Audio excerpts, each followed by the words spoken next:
नहीं ना, नहीं नहीं, लेकिन खुदा के लिए आपके दिल में एक हल्की सी उमंग होती है, लेकिन उसको दबाया हुआ है इब्लीस ने।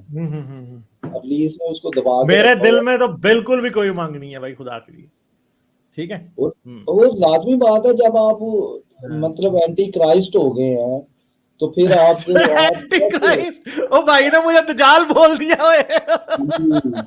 एंटी क्राइस्ट, यार ये भाई ने मुझे दजाल बोल दिया यसू की जुबान में।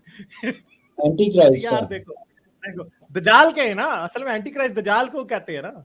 दजाल को नहीं, एंटी क्राइस्ट हर वो बंदा एंटी क्राइस्ट है जो जीसस के ऊपर ईमान नहीं आपको लाता। पता है उर्दू बाइबल में एंटी क्राइस्ट को दजाल ही लिखा हुआ है।